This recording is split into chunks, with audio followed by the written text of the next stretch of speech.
Célé Actu, une émission de perfectionnement, de conseils et d'orientation. Célé Actu, une émission qui traite les actualités au sein de l'Église du christianisme céleste. Animée par les voix de la Sainte Église venue des cieux pour le monde entier.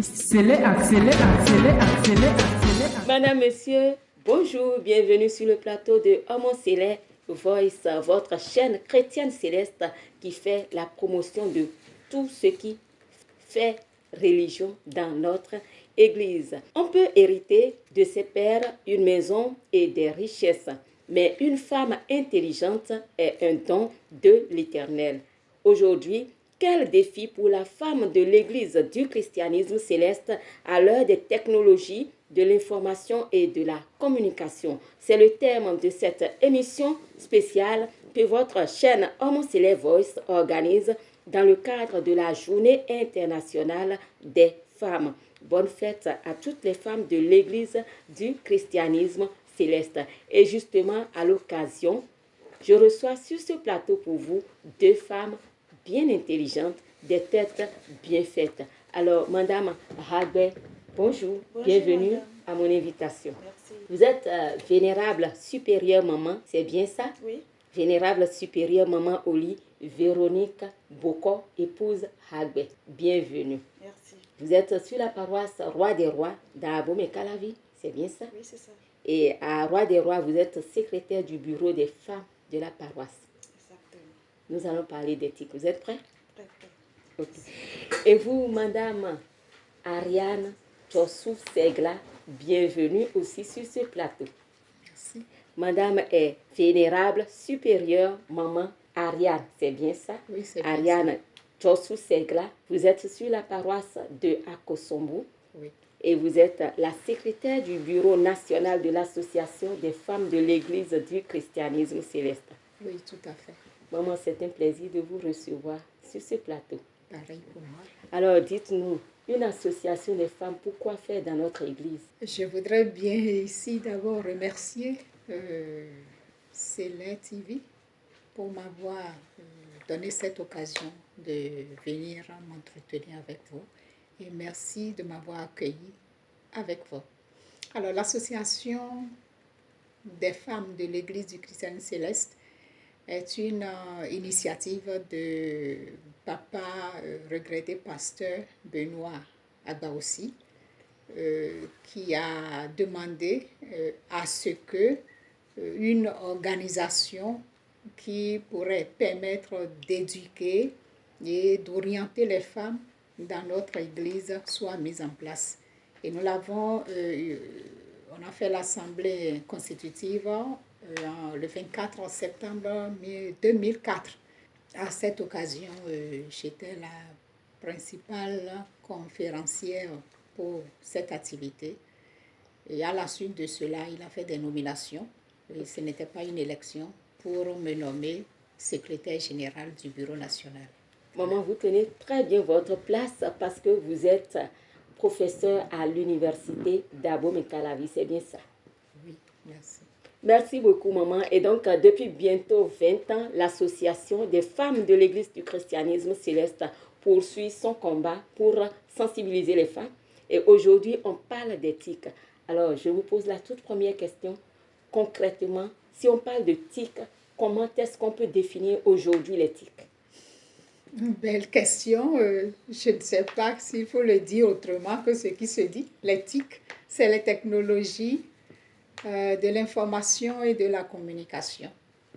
C'est tous les moyens possibles, téléphone ou ordinateur, ou la radio, les postes, tout ce qui pourrait permettre de communiquer entre personnes et entre un groupe. C'est ce que je peux dire. Vous avez sorti le mot téléphone, ordinateur. Alors, maman Hagbe, selon vous, si on parle de TIC, qu'est-ce qui vous vient à l'esprit? Merci madame, merci beaucoup. Nous remercions la télé pour nous avoir donné cette occasion de nous exprimer. Comme l'a dit déjà notre devancière, exactement, l'éthique c'est toutes sortes de moyens de communication que nous utilisons aujourd'hui pour recevoir ou bien pour partager les informations autour de nous. Aujourd'hui, quand on parle de TIC, on pense directement au portable. Et quand on parle de portable, on parle aussi des réseaux sociaux. Quand on va parler de réseaux sociaux, maman, qu'est-ce que vous pourrez en dire? De nos jours, les réseaux sociaux font légion. Nous avons les WhatsApp, nous avons les TikTok aujourd'hui, les Facebook, que sais-je encore, que les gens utilisent fréquemment pour passer des messages. Alors, maman, les réseaux sociaux, le portable et les réseaux sociaux, est-ce que à part le Facebook, TikTok et tout ce que maman vient de citer, il y a d'autres canaux qu'on pourrait appeler réseaux sociaux? Oh, il y en a beaucoup. Il y a presque un peu plus d'une dizaine de réseaux sociaux. Il y en a pour l'aspect travail intellectuel. Le LinkedIn. LinkedIn, par exemple, c'est pour l'aspect professionnel et qui partage les informations et qui sert de relation entre les entreprises des personnes ou entre les formateurs. C'est pour pouvoir présenter également son profil pour chercher du travail ou même pour vendre ses compétences. Lorsqu'on prend un réseau social comme WhatsApp, c'est pour tout public. Et c'est le plus exploité dans le cadre du Bénin au niveau des femmes. Il y a bien sûr Instagram, il y a le Twitter, etc. Il y a un certain nombre de réseaux, mais certains ne sont pas toujours à portée de main au niveau des pays compte tenu de l'Internet et de la disponibilité des moyens des personnes. Chacun de vous l'a dit, le TikTok, les Facebook et quoi encore, tout ça permet de passer des informations, de communiquer. Alors, je voudrais vous poser cette question. Maman, est-ce que vous, personnellement, vous pouvez aujourd'hui, au vu de toute l'évolution qu'on a, aussi bien au niveau de la technologie que du développement, vous passer des tics? Est-ce que vous y arrivez? Bon, je vais répondre en disant qu'en fait, les technologies nous ont surprises. Non, les technologies font partie du progrès de l'humanité et quel que soit l'espace dans lequel on est aujourd'hui, on ne peut pas s'en passer. Le Bénin encore moins et l'Église du christianisme céleste encore moins. Donc, c'est une réalité du 21e siècle et on doit faire avec. Je repose la même question à maman Véronique. Alors, maman, femme travailleuse, je rappelle que vous êtes biologiste médicale.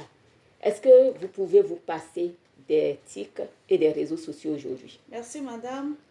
Puisque nous devrons rimer avec l'évolution du monde, les TIC et les réseaux sociaux sont des moyens de communication. Aujourd'hui, en tant que femme, c'est presque impossible pour nous de passer de ces réseaux sociaux. Dites-moi de façon terre à terre. Est-ce que vous pouvez passer une journée sans ouvrir votre WhatsApp? Si je le veux, oui, je peux passer une journée. Si je me consacre à d'autres choses plus spirituelles, je peux ne pas ouvrir mon WhatsApp une journée. Mais en dehors de ça, je ne peux pas passer toute une journée sans ces réseaux sociaux. Et maman, je vous repose la question. De façon terre à terre, est-ce que vous pouvez, en une journée comme ça, dire « je n'ouvre pas mon portable, c'est fermé », c'est possible? Je vous répondrai en termes d'organisation du temps. Personnellement, ceux qui me connaissent dans mon milieu de travail autour de moi savent qu'on ne m'envoie pas de message ou on n'attend pas de réponse de moi les dimanches de 7h jusqu'à 15h. Je ne réponds pas. Donc, les autres moments de la semaine, il y a des différents réseaux sociaux sur lesquels je peux réagir et d'autres, je peux mettre un peu de temps. Donc, c'est dire que c'est l'organisation personnelle qui peut me permettre de décider que je reste silencieuse sur les réseaux sociaux. Et je comprends votre réponse, maman, parce que vous êtes toutes cadres intellectuels. Est-ce qu'aujourd'hui, vous pensez qu'une femme qui n'est pas allée à l'école et qui peut-être a son petit commerce de vente de akassa à la maison, par exemple, et qui plus est mère au foyer, peut se passer de son portable, de son WhatsApp, TikTok, Facebook? Je dirais, elle peut s'en passer, mais la question c'est à quoi sert cela pour elle d'abord? Puisque ça sert pour échanger, pour recevoir les clients ou pour envoyer des messages à son époux ou pour être en contact avec l'école de ses enfants, elle peut les garder, elle peut garder son contact. Mais sans passer, c'est-à-dire se dire je n'en ai pas besoin, elle ne peut plus le dire, nul ne peut le dire que de se mettre à l'écart de la société. Et je vais poser cette question-là. Je comprends la catégorie de femmes parce que dans l'Église, comme dans le monde, il y a plusieurs catégories de femmes. Il y a des femmes intellectuelles, des femmes non intellectuelles. Il y a des femmes qui sont dans la phase de l'enfance, des femmes qui sont dans la phase de l'adolescence et d'autres qui sont dans la phase adulte. Est-ce que une jeune fille chrétienne céleste qui a peut-être 7, 8, 10 ans a besoin d'un portable, par exemple? Maman, je vous pose la question.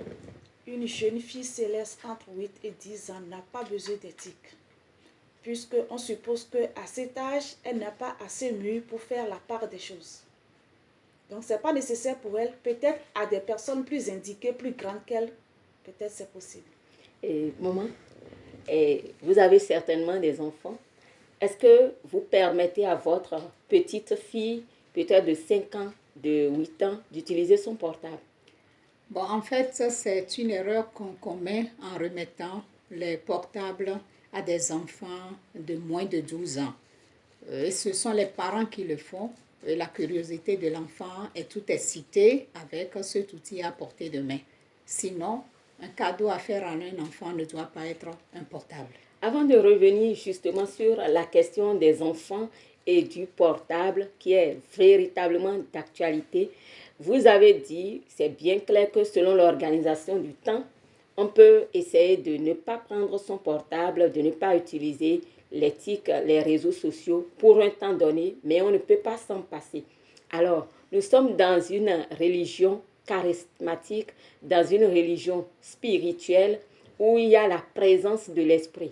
Maman, dites-moi, avec l'influence des portables, est-ce que la disponibilité peut être encore entière pour recevoir les anges? Par exemple, je prends le cas d'une maman qui est visionnaire, par exemple, qui doit se concentrer, qui doit faire un certain nombre d'activités au niveau de la prière, de la méditation, avant peut-être d'aller à son jour de permanence, mais qui, entre-temps, doit aussi utiliser son portable. Pensez-vous qu'on peut rimer avec ça, étant donné que pour que les anges viennent, il faut complètement de la disponibilité, il faut de la disponibilité totale. Merci pour votre question. J'aurais aimé que la question vous soit posée à vous-même, visionnaire, et à ma soeur d'à côté. Parce que nous, dans l'Église, on reçoit les messages des prophètes, tout en sachant que le prophète a une grosse, un gros épée de Damoclès sur sa tête. Le prophète sait ce qui doit être fait pour être sanctifié et recevoir les anges qui vont lui donner les messages pour nous. Donc, est-ce que c'est possible pour un visionnaire de se passer du portable ou de distinguer à quel moment il va garder le portable? Je pense que oui. C'est possible. C'est possible. Parce qu'il faut le silence pour être en contact avec Dieu à certains moments. Et il peut le faire. Et il doit le faire même. L'exemple des visionnaires, mais il y a aussi les choristes qui doivent travailler peut-être un instrument pour arriver à un résultat. Il y a aussi les évangélistes qui doivent se concentrer pour préparer une prédication. Est-ce que votre réponse reste la même? Les choristes, par principe, je les encourage à utiliser leur portable avant les répétitions et également à domicile pour pouvoir répéter certains cantiques. Vous savez, il y en a qui, par l'effet de leur travail, de leur emploi, n'arrivent pas toujours à honorer de leur présence physique les répétitions, les classes de chant. Et c'est grâce à l'information qu'on leur envoie aux audios des cantiques chantés qu'ils répètent et ils arrivent à faire leur répétition le samedi soir et être aptes au culte. Mais lorsqu'ils sont déjà dans le temple, ils ne doivent plus utiliser le portable. Mais une parenthèse cependant, on peut avoir oublié, je dirais, cet outil-là, c'est-à-dire ce papier, et parce qu'on a une version de la Bible, de la Sainte Bible, sur son portable, je pense qu'on peut le consulter lors de la lecture. J'écoute. Madame, vous êtes visionnaire. Pour vous concentrer et avoir la présence de Dieu, est-ce que vous avez votre portable en poche? C'est pas possible. C'est une question très pertinente que vous me posez. On ne s'amuse pas avec Dieu. Donc, Dieu incarne le respect et le silence. Je ne peux pas, en n'importe quelle occasion, voulant prier, m'approcher de Dieu pour utiliser mon portable. Parce que toutefois, le portable me distrait, m'éloigne de l'essentiel. Et ça fait que je ne peux pas avoir la concentration maximale qu'il me faut pour pouvoir vraiment communiquer avec mon Dieu et recevoir le maximum d'expression de sa part. Cas pratique, jour de permanence. Vous êtes à l'église peut-être de 10h à 19h pour recevoir les gens qui doivent faire de la consultation. Votre portable est où? À la maison ou dans votre poche? Mon portable serait dans mon sac, sur silencieux. Parce que je ne voudrais pas qu'en cas de concentration, le portable sonne pour me distraire. Parce qu'à des moments donnés, il y a des messages qui viennent et qui vous déconcentrent totalement. Donc pour éviter tout cela, pour ne pas éteindre, je mets mon portable sur silencieux. C'est dans mon sac, mais c'est dans un endroit un peu bien éloigné de moi. Quand j'aurai fini, je vais sortir de cette concentration. J'ai toujours une petite pause pour jeter un coup d'œil sur mon portable pour voir est-ce qu'il entend, il y a des messages, est-ce que je peux répondre et puis je remets ça à sa place. Madame, vous venez de dire que c'est impossible. Mon constat à moi est que je vois des personnes aussi bien d'une classe comme d'une autre, peut-être visionnaires, choristes, etc., sortir en courant du temple, le portable à la main. Qu'est-ce que vous en dites? Merci madame. C'est une aberration. Normalement, on ne doit pas rentrer dans le temple avec le portable. Si vous allez dans certains temples, on écrit stop. On met des messages pour dire il est interdit à ce que votre portable sonne. Si déjà vous êtes dans le temple, vous avez votre portable allumé, ça dit que vous êtes distrait. Vous n'êtes plus vraiment concentré, vous n'êtes plus vraiment concentré pour ce que vous voulez faire. Donc c'est une erreur grave que nos jeunes frères ou bien nos jeunes mamans font en laissant le portable sonner un coup. Non seulement ça vous distrait, mais ça distrait aussi votre entourage. Maman, une dernière question pour la pause. Je voudrais savoir, j'ai déjà vu aussi des personnes qui, au cours du culte, ont leur portable en main et c'est pour surfer. Qu'en dites-vous? C'est une erreur, je dirais, c'est une faute grave. Lorsque le portable est en main, c'est pour surfer. Là, ce n'est pas indiqué. La personne ferait mieux de ne pas venir au temple. J'ai parlé tout à l'heure de la possibilité de lire, de suivre la lecture biblique parce qu'on aurait oublié sa Bible. Mais cela ne veut pas dire que systématiquement, le portable, on doit l'utiliser. De la même façon, lorsqu'on télécharge le tome 1 ou le tome 2 des cantiques pour un choriste, il pourrait l'ouvrir pour pouvoir lire s'il n'a pas la version papier. Mais il sait qu'il doit l'éteindre, il doit le fermer après. Les tics sont incontournables aujourd'hui, mais il faudrait savoir comment l'utiliser, surtout pour avoir la pleine présence de l'Éternel, mot de maman Ariane Djossou, dans un contexte de religion comme l'Église du christianisme céleste. Nous allons poursuivre cette émission, mais après ceci. Bébé Love. Femmes enceintes ou nourrices, faites vivre à vos bébés une enfance confortablement inoubliable avec Bébé Love. De la grossesse, en passant par l'accouchement jusqu'à l'âge de 14 ans, votre boutique Bébé Love met à votre disposition un magazine moderne de lait, un prêt-à-porter de qualité pour vos bouts de 0 à 14 ans. Bref, tout ce dont ils auront besoin pour être eux-mêmes témoins de votre amour, et ceci à des prix nobles et imbattables. Oui, c'est de votre boutique Bébé Love.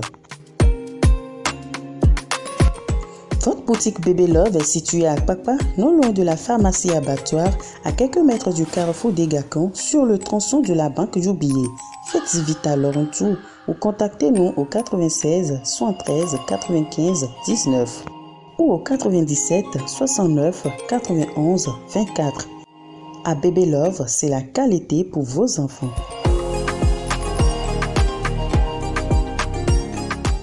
Retour plateau, nous sommes sur une émission spéciale TIC. Quel défi pour les femmes de l'Église du christianisme céleste à l'heure des TIC. On vient de le voir utiliser le portable à l'église. Il faut savoir comment l'utiliser et il faut surtout l'utiliser uniquement dans le cadre des offices religieux. Alors, maman Ariane Jossou, merci de rester avec nous. Et maman Havre Véronique, merci aussi de rester avec nous. Merci aussi. Et nous allons partir tout de suite sur cette question. L'utilisation des portables, c'est indéniable aujourd'hui. Alors, j'ai ma jeune fille qui utilise les portables, qui en est un fan, qui fait des TikTok, mais je remarque qu'en fait, elle fait des vidéos de nu sur les portables. Est-ce que c'est possible pour une fille chrétienne céleste? Merci madame. Pour une fille chrétienne céleste qui a reçu une bonne éducation de ses parents ou avec qui les parents sont rigoureux, elle déjà sait que ce n'est pas possible de se dénuder sur un réseau social, de se dénuder sur les réseaux sociaux parce que c'est le monde entier qui la voit. Donc si elle est consciente, elle a reçu une bonne éducation et elle a la crainte de Dieu, elle ne peut pas avoir de ces comportements.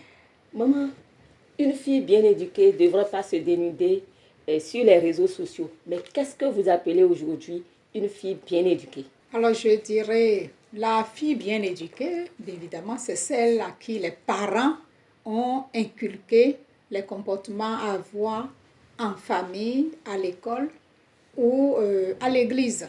Et cette fille, elle devrait retenir que ce qui est à faire à la maison devrait être différent de ce qui est à faire en public. Quelle est la qualité des parents de l'Église du christianisme céleste que nous avons aujourd'hui?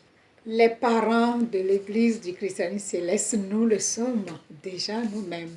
Il y a des parents qui, par petite négligence, omettent de répéter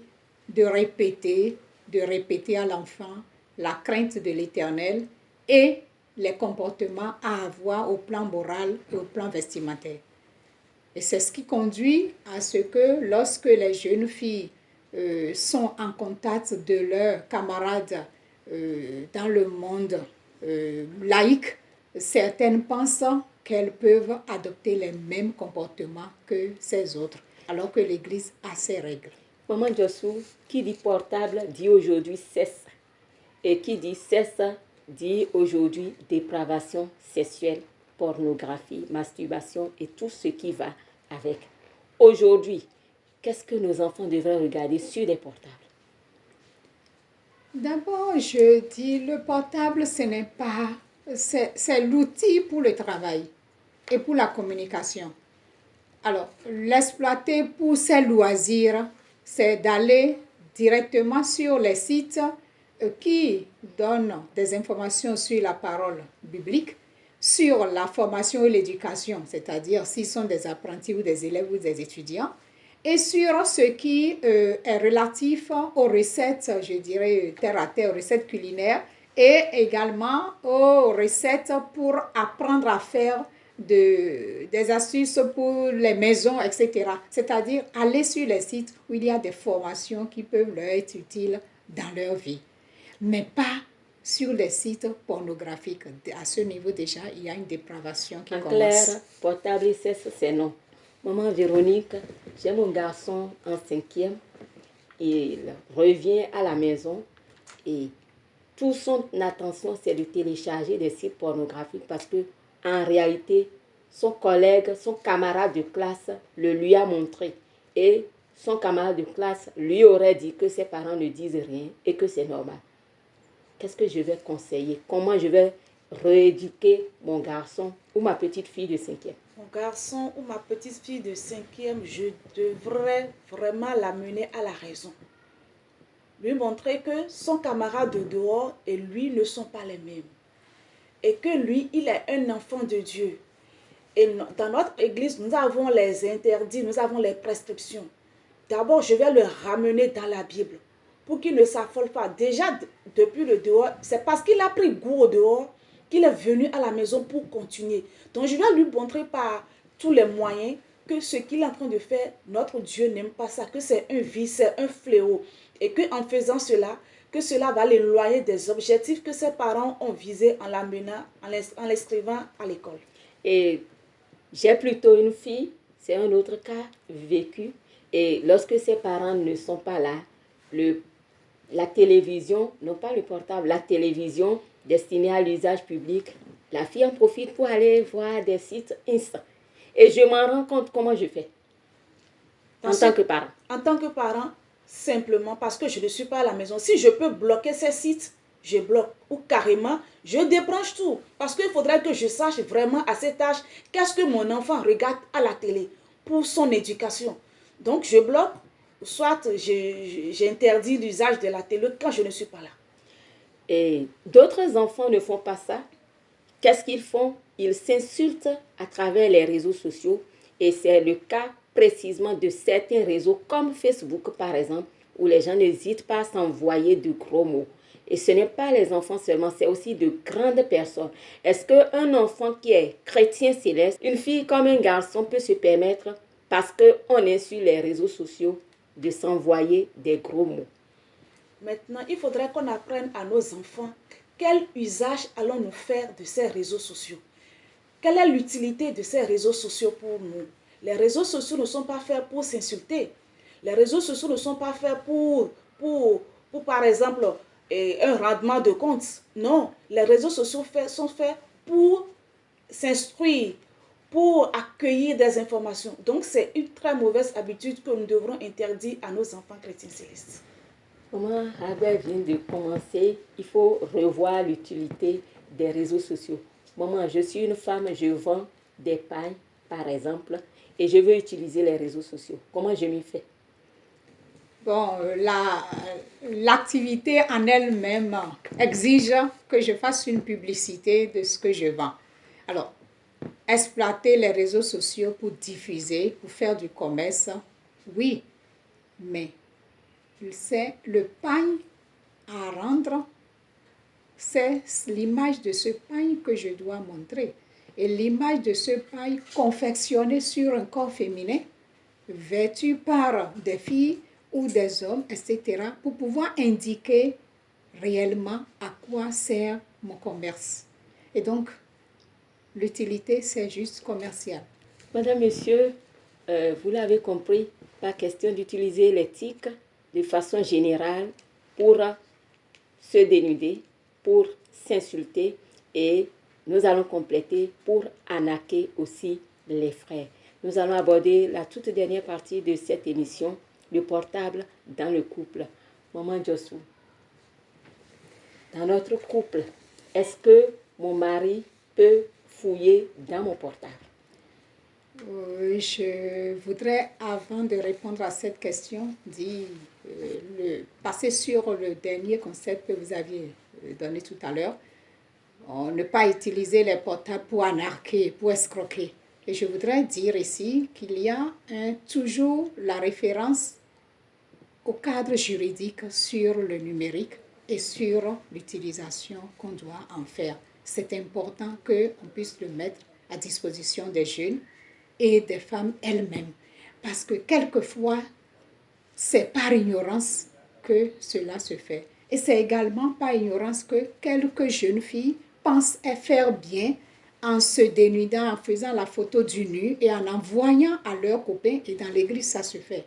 Le copain l'utilisant et regardant, et au moment où, à un moment donné, peut-être elle décide de rompre parce qu'ils ne s'entendent pas, celui-là met ses photos, ce nu, sur Facebook, etc. Et donc, du coup, les filles et les femmes en général sont beaucoup de victimes sur les réseaux sociaux pour ce qui concerne le nu. Bien entendu, il y a les influenceuses pour faire du travail. Maintenant, dans le couple, le portable dans le couple. Le portable, c'est un outil personnel. Alors, je me dis, quand dans le couple, le mari a son portable ou ses portables, et l'épouse également en a, que rechercherait l'épouse dans le portable du mari et que recherche le mari dans le portable de l'épouse? C'est tout simplement quand il y a manque de confiance qu'on le fait. Sinon, lorsqu'il y a confiance et qu'il y a l'amour, on devrait écouter ou demander à l'autre ce qu'il fait ou ce qu'elle fait et s'en contenter. Madame Hagbe, je vous repose la même question. Est-ce que vous accepteriez que votre mari prenne votre portable et littéralement fouille? Ou bien est-ce que vous prendrez le portable de votre mari à la maison et que vous allez fouiller? C'est permis? Comme l'a dit Madame Jossou, le portable est à utilité personnelle. Mais dans le couple, quand il y a vraiment la confiance, cela n'interdit pas que de temps en temps, puisqu'on a dit que le mari est le chef du foyer, le chef de la femme, de temps en temps, par taquinerie, prendre son portable, pas en son absence bien sûr, en sa présence, jeter juste un coup d'œil pour dire attention, fais attention à tout ce que tu fais. Il se pourrait que je puisse de temps en temps prendre ton portable juste pour voir, pour aussi qu'elle puisse vraiment se conduire, pour ne pas aller aussi à la dérive. Et vous êtes une femme et vous ouvrez le portable de tonton, de votre mari, et vous tombez sur des informations, vous vous rendez clairement compte que tonton a plutôt une relation à l'extérieur du couple. Comment vous allez vous comporter? Moi, j'ai pris la décision pour ne pas me faire du tort et pour ne pas faire des AVC et pour ne pas avoir l'hypertension très jeune, de ne même pas aller chercher à regarder dans le portable de mon mari. Parce que les hommes sont toujours ceux qui... Dans l'église du christianisme céleste, où nous sommes censés servir l'Éternel avec intégrité dans la vérité, à la lumière de la parole de Dieu, est-ce que nous, les femmes chrétiennes célestes, devrions prendre la décision de ne pas toucher au portable pour ne pas faire AVC? Est-ce que ce langage n'est pas le langage des femmes qui sont plutôt, comment dire, dans d'autres congrégations? Non, c'est un langage bien chrétien céleste. Parce que nos maris ne sont pas en fait différents des autres hommes, des autres congrégations. Ils devraient l'être. Mais pour éviter tout problème et pour ne pas s'en créer aussi, parce qu'il y a toujours des choses que les hommes nous cachent. Madame Ragbe, vous êtes en train d'encourager l'infidélité. Je vais reposer la question à Madame Jossou. Alors, Maman Jossou, nous sommes dans le cadre de l'église du christianisme céleste où nous prônons la vérité. L'église est basée sur la parole de Dieu. Est-ce que vous pourriez concéder à votre mari de faire d'autres relations et donc pour éviter tout, vous ne touchez pas son portable? Je l'ai dit tantôt, le portable étant un objet personnel, d'utilité personnelle, la curiosité qui pousse à aller examiner le portable du conjoint, c'est déjà une curiosité qui indique qu'il n'y a pas de confiance. Sinon, la question devrait être posée quand on a besoin d'une information et que ce soit l'intéressé qui dise « regarde dans mon portable ». Et si cette relation symétrique n'existe pas, l'autre aspect, c'est qu'on va tolérer l'infidélité, l'adultère, mais dans l'église, on va le tolérer davantage pour l'homme et on va sanctionner cela pour les femmes. Et ce n'est pas ce qui est dit dans les Écritures saintes. Je vous repose cette question. Je tiens à cette question puisqu'elle est source de conflits dans des couples, beaucoup de couples aussi bien chrétiens, célestes ou non. Est-ce que la Bible a dit que l'homme quittera son père et sa mère, s'attachera à sa femme? Donc, ils sont en réalité une seule chair. Je devrais faire attention parce que je ne veux pas voir des choses à ne pas voir. Puisque nous sommes une seule chair. Merci, mais nous sommes une seule chair lorsque je suis une et qu'il est un. Nous sommes une seule chair. Mais je deviens peut-être moitié quand le même un avec moi est avec une autre.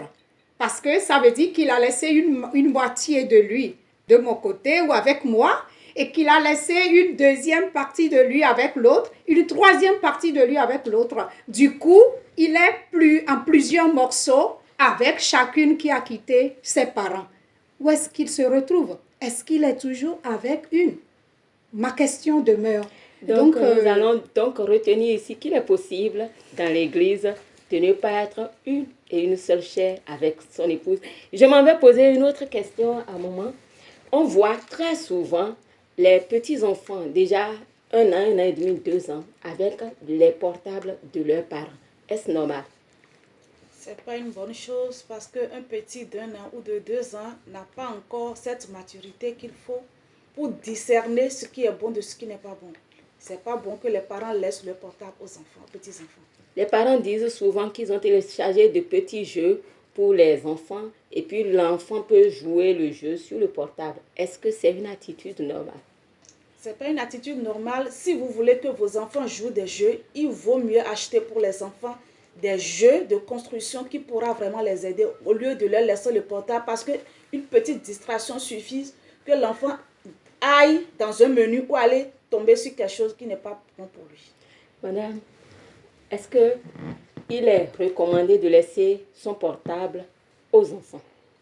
Non, je dirais non, tout simplement. Un enfant doit grandir par escalier et donc un enfant a droit à des jouets, il a droit à des livres ou qui le met dans la situation d'apprentissage. Et dans ce cas, le portable qu'on met dans la main de l'enfant, on le met dans des situations où son évolution n'est pas toujours en graduation parce qu'il le regarde et nous exposons également ses yeux à des éléments qui pourraient nuire à sa santé visuelle plus tard. Et donc, la démission des parents dans l'achat de jouets ou dans la mise en situation d'un enfant avec tout ce qu'il y a comme outil pour pouvoir l'instruire et l'éduquer, nous conduit quelquefois à nous débarrasser de cette responsabilité en mettant à portée de main d'un enfant un portable en disant qu'on a téléchargé ceci ou cela pour que l'enfant puisse jouer. On doit donc recommander que les parents ne mettent pas des portables dans les mains des enfants et plutôt leur mettre des outils d'éducation. Est-ce que si mon enfant a 3 ans ou 4 ans, il peut être exposé à la télé? Oui, 3 ans, c'est quand même trop tôt également parce que s'il doit regarder la télé, ça veut dire qu'on doit programmer ce qu'il doit regarder et ça doit respecter le chronogramme pour son âge comme on le fait à l'école maternelle. La concentration d'un enfant de 3 ans a des limites, c'est peut-être 15 minutes et après, on coupe pour une autre activité. Maintenant, lorsqu'on est devant la télé, on met l'enfant devant la télé, il y reste des heures et des heures. Et la même chaîne, même si c'est Mangas et autres, pour ceux qui sont abonnés à Canal+, l'enfant regarde et il sait qu'à telle heure, il y a une autre émission qui commence, etc. Il se met même dans la peau des personnages qu'il regarde, de sorte que les parents ne contrôlent pas la durée. Voilà. Merci beaucoup, maman. On va retenir simplement qu'il y a aujourd'hui des études qui ont prouvé que pour la protection psychologique des enfants, pour leur évolution, leur développement et surtout au niveau du développement psycho-émotionnel, il vaut mieux que les enfants ne regardent pas la télé avant 3 ans. Et quand ils doivent commencer par regarder la télé, ils ne peuvent pas rester exposés à la télé plus de 15 minutes. Pour les portables, ce n'est pas avant 12 ans un portable pour un enfant. Cette émission sur Homo Select Voice a été organisée dans le cadre de la Journée internationale des femmes et c'est une initiative qui a bien cuisiné. Nous sommes des femmes, madame. L'Association internationale des femmes de l'Église du christianisme céleste dont maman vous êtes la secrétaire nationale. Alors, je voudrais voir avec vous, constater avec vous qu'on a démontré qu'il y a beaucoup de choses à corriger pour une utilisation judicieuse d'éthique et des réseaux sociaux, aussi bien chez nos enfants que chez les femmes, que chez les hommes. Est-ce que l'association prévoit des formations pour corriger et sensibiliser nos femmes sur l'éthique et sur d'autres questions utiles pour elles? Merci. L'association des femmes de l'Église du christianisme céleste a beaucoup d'activités dans son plan d'action et parmi lesquelles après chaque journée internationale de la femme, la GIF, les thèmes qui sont débattus sont déclinés en activités pour pouvoir organiser des formations aux femmes. Depuis 2017, on a continué à faire des formations sur le rôle des femmes, par exemple. Et ce rôle, on ne peut pas finir de le traiter. On a commencé les formations sur les violences faites aux femmes et l'éducation pour bâtir une famille chrétienne sur la base d'éducation du garçon et de la fille. Alors, maman, voilà. Maman Hagbe, vous avez vu, il y a des formations, il y a des perspectives de sensibilisation. Sur votre paroisse, vous êtes secrétaire de la paroisse, secrétaire des femmes, du regroupement des femmes de votre paroisse. Est-ce qu'il y a des regroupements pour sensibiliser sur l'utilisation judicieuse des réseaux sociaux? Exactement, nous on l'a commencé depuis parce qu'il y a eu des situations où les femmes que nous sommes obligées à intervenir. Donc cela nous a amené à nous regrouper, à créer même un forum pour écouter nos jeunes sœurs et les sensibiliser. Madame, Monsieur, Amour Céleste Voice, c'est la voix des enfants de l'Église du christianisme céleste par les chrétiens célestes pour les chrétiens célestes. Des émissions animées par des chrétiens célestes de la fidèle Damandao Agossa. J'ai eu à animer cette émission Télé Actu. J'ai été avec Maman Djossou. Maman Djossou, un mot de fin? Oui, je dirais que nous avons établi des relations entre nous au cours de cette émission sur le thème. Il y a un aspect qui a retenu cet aspect pour aller dans le sens de corriger ce qui est mal fait, ce qui est mal dit ou ce qui est mal utilisé par rapport au téléphone. Mais ce que nous n'avons pas abordé, je voudrais ici juste le faire comme mot de fin, c'est que l'utilisation des réseaux sociaux a servi également à beaucoup d'évangélisation et c'est cet aspect que nous pouvons privilégier dans notre Église et nous pouvons le privilégier pour y mettre également les informations pour sensibiliser les parents et accepter ou négocier que lors de nos cultes, lors des annonces au culte, qu'on puisse inviter les fidèles à éteindre leur portable et à les conserver dans leur sac ou dans leur poche. Madame Djossou Segla Ariane, je rappelle que vous êtes professeur à l'université dans l'Église du christianisme céleste. Vous êtes secrétaire national de l'Association des femmes chrétiennes célestes. Ça fait bientôt 20 ans que vous travaillez et nous allons remercier Papa Agba aussi qui a eu cette initiative qui continue. Alors, j'étais également avec maman Véronique Hagbe. Alors, maman, votre mot de fin? Je tiens à vous remercier pour cette émission et cette collaboration très étroite. Nous devrions dire aux parents, dès que cette émission passera, notre rôle, notre responsabilité à l'éducation de nos enfants, surtout nous les chrétiens célestes, à l'œuvre de Dieu. Je vous remercie. Madame, Monsieur, j'ai eu du plaisir à animer cette émission. C'est l'Actu. À mon Céleste Voice, on se retrouve à la prochaine. C'est Actu, une émission de perfectionnement, de conseil et d'orientation. C'est Actu, une émission qui traite les actualités au sein de l'Église du christianisme céleste. Animée par les voix de la Sainte Église venues des cieux pour le monde entier. C'est Actu.